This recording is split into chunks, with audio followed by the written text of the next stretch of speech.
que os voy a contar en el vídeo, estoy convencido que lo habéis sufrido prácticamente la mayoría de los que estáis viendo en este momento este vídeo. Seguro que durante el confinamiento, durante toda la pandemia en general, pero especialmente durante el confinamiento, os habéis dado cuenta de que habéis sentido decanados, desilusionados y con una fatiga inusualmente intensa, incluso a pesar de dormir mucho más de lo habitual y posiblemente mucho peor.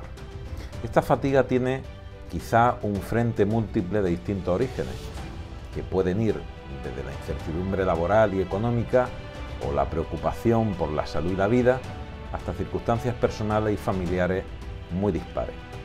Pero lo que sí es cierto es que nadie pensó que en los medios de información puede estar una de las causas más importantes de esta falta de concentración, de esta falta de interés y de este cansancio o fatiga desproporcionadamente extremos.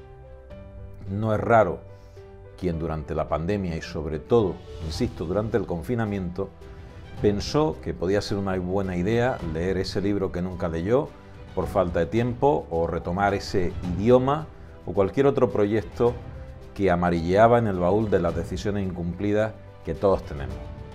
Y no fue capaz de centrarse, de hallar ese punto de concentración ni motivación para llevarlo a cabo, saltando directamente al noble ejercicio del tumbing mientras engullía serie de Netflix entre soporíferos partes de la presidencia del gobierno e incomprensible análisis de un aplanamiento interminable, de una curva infinita de fallecimientos de la que inexplicable en ese momento.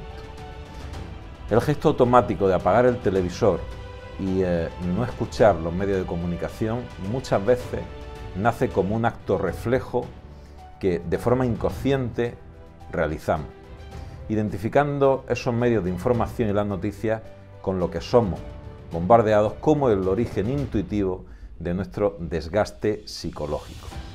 No solamente psicológico, sino también intelectual y anímico.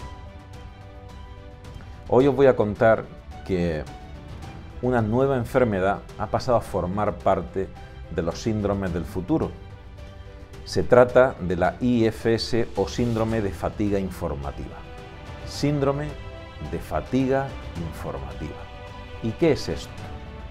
Antes de contaros en qué consiste, quiero agradecer a todos los que habéis suscrito al canal, a todos los que hacéis comentarios y a todos los que le dais a me gusta si es que realmente los vídeos os gustan. Gracias por compartir su contenido en las redes sociales y gracias por estar ahí y hacer esto posible. La primera voz de alarma se produjo en 1996, justo antes de que Facebook, Google, Twitter, Instagram, Snapchat, Apple, Android y los diarios de papel se sumaran al atiborramiento informativo multidireccional de la inmensa e infinita web. El psicólogo David Lewis recibió el encargo de la agencia Reuters para un informe que tituló clarividentemente Dying for Information, morir de información. Así realizó numerosos análisis sobre más de 1000 directivos de lugares tan dispares como pudieran ser los Estados Unidos, Hong Kong o Reino Unido. En todo ello percibió el mismo patrón de fatiga informativa. El filósofo coreano, afincado en Alemania, Byung-Chul, por su parte, recoge y concreta estas conclusiones en su ensayo titulado El enjambre. En El enjambre relata, entre otras cosas, la parálisis de la capacidad analítica del individuo, así como la perturbación de la atención, la inquietud general y la incapacidad de asumir responsabilidades. En aquella época, esto es en los 90, las redes sociales aún estaban germinando en una situación profundamente exótica y todavía por definir. Igual que Internet en general, se reducía a unos cuantos servicios de chat en los que se creaban foros de una forma muy rudimentaria y para una minoría.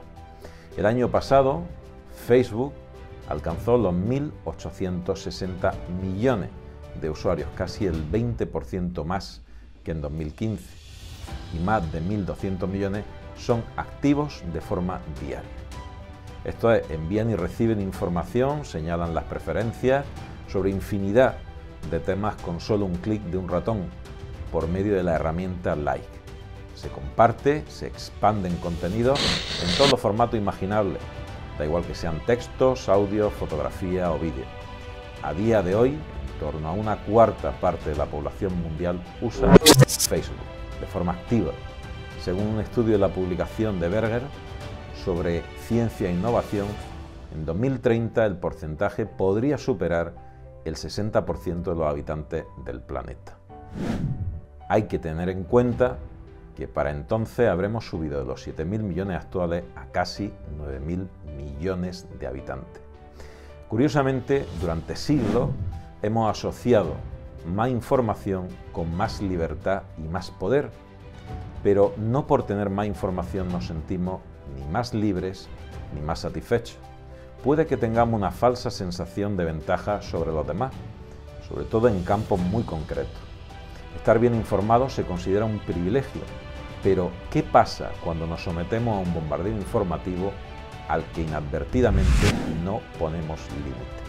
La información es necesaria para la vida moderna. Muchos profesionales dependen de disponer de información contrastada, pero el problema surge cuando sobrepasamos el umbral de aquella que somos incapaces de asimilar y procesar, lo que nos lleva frecuentemente a empeorar nuestra capacidad analítica, nos conduce a tomar decisiones erróneas y, como consecuencia, nos produce una enorme ansiedad.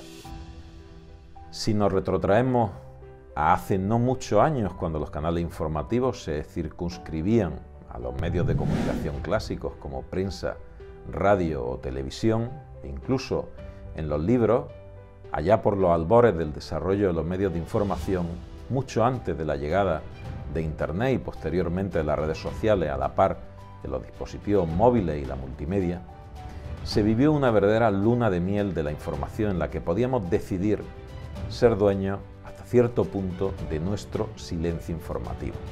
Pero la cantidad de información ha aumentado por varias razones. Por un lado, la sociedad ha destacado la información como un valor esencial y por otro ha potenciado la necesidad de estar constantemente hiperconectado. El fenómeno pierde su freno cuando, como ocurre en el caso de las redes sociales, bajo el anonimato relativo, todos somos potencialmente productores de información sin arbitraje ni filtros, sin responsabilidad sobre lo que se plasma en el poliédrico mundo del ciberespacio. Manejar mucha información provoca, como he mencionado con anterioridad, la parálisis de la capacidad analítica, y nuestra capacidad analítica es uno de los pilares de nuestro intelecto y de la capacidad de aprendizaje. Sin análisis no somos capaces de reflexionar y de pensar. Nos convertimos en meros zombies intelectuales, soporte de un analfabetismo funcional sin criterio ni filtro, entes perfectos para recibir cualquier adoctrinamiento, por absurdo e incoherente que en otras circunstancias pudiera parecer. El principal problema de la sobrecomunicación es el exceso de información indiscriminada, que atrofia literalmente nuestro pensamiento. Anula igualmente la capacidad de distinguir lo esencial de lo accesorio y va más allá. El cansancio de la información incluye también síntomas característicos de la depresión o, cuando menos, profundo aislamiento social. El sujeto se ahoga en su propio yo, agotado y fatigado de sí mismo.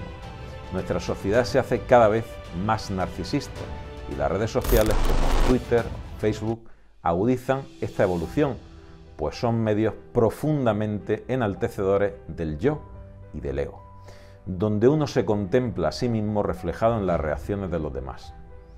Una derivada de la fatiga informativa es otra nueva patología definida por los psicólogos como tecnoestrés, y se da tanto por déficit como por exceso. Por un lado, quienes se ven incapaces de sumarse y aceptar los nuevos usos impuestos por la era digital, y por otro, quienes son incapaces de hacerlo de una manera saludable y se identifican en exceso con la tecnología, perdiendo la perspectiva de su propio yo. La sobreinformación nos lleva a una nueva protocolización general de la vida y la ingente cantidad de datos que dejamos a nuestro paso por la red, reunida en eso inabarcable llamado Big Data, lleva a un nuevo concepto de Big Brother, el gran hermano, el gran observador.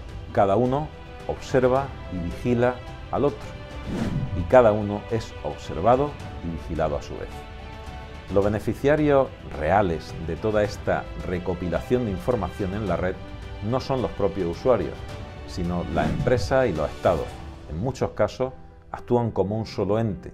Un claro ejemplo es la agencia Axiom, que posee datos relevantes de más de 300 millones de estadounidenses. Esto es casi la población en su conjunto y totalidad. Se los venden a las empresas que lo solicitan. Tienen más información que el propio FBI. Prueba de ello es que han recurrido muchas veces a la agencia para sus operaciones de investigación. En su carrera por monetizar el nuevo modelo de periodismo digital, los periódicos buscan, por encima de todo, aumentar el número de lectores, su permanencia en sus páginas web y el número de clics. Lo mismo puede decirse de las redes sociales o de casi cualquier aplicación gratuita de móvil. La publicidad tradicional deja de ser la vía de financiación principal y deja paso a las bases de datos cada vez más hinchadas con las que poder comercializar. La formación, por tanto, deja de tener sentido en sí misma y pasa a ser un mero vehículo para la obtención de datos. Y mientras tanto, el efecto pernicioso en el ciudadano de a pie es cada vez mayor. La hipercomunicación digital destruye la comunicación interpersonal directa y anula el silencio que necesita nuestra parte más trascendente para reflexionar y para ser ella misma. Se percibe solo ruido, sin sentido ni coherencia. Todo ello impide la formación de un contrapoder que pudiera cuestionar el orden establecido, que adquiere así rasgos totalitarios. Aunque tampoco hay que asociar de Internet y redes sociales a todo lo negativo. La tecnología está produciendo cambios cognitivos importantes, positivos y facilitándonos la comunicación con los demás en el tiempo y el espacio, así como el aprendizaje. Aunque siempre se destacan las capacidades para la formación y el aprendizaje, otro de los valores esenciales de las redes sociales que no siempre se pone de relieve con la importancia que realmente tiene es el ocio. La pandemia nos ha traído tanta información que nos encontramos perdidos en muchas ocasiones, empujados a posicionarnos necesariamente a favor o en contra de tal o cual medida. Un océano tempestuoso de verdades y mentiras donde a duras penas nos mantenemos a flote. En muchos casos, incluso siendo víctimas del síndrome de fatiga informativa que nos colapsa, nos engulle, nos incapacita en la reflexión y el análisis, nos deja en disposición de ser adoctrinados y nos convierte en candidatos perfectos para ser presa fácil de los elaborados procesos de manipulación mediática. Espero que el vídeo os haya resultado interesante. Si es así, os invito a suscribiros y formar parte de esta comunidad de librepensadores y apasionados de la búsqueda del conocimiento. Os mando un fuerte abrazo y nos vemos en el próximo vídeo.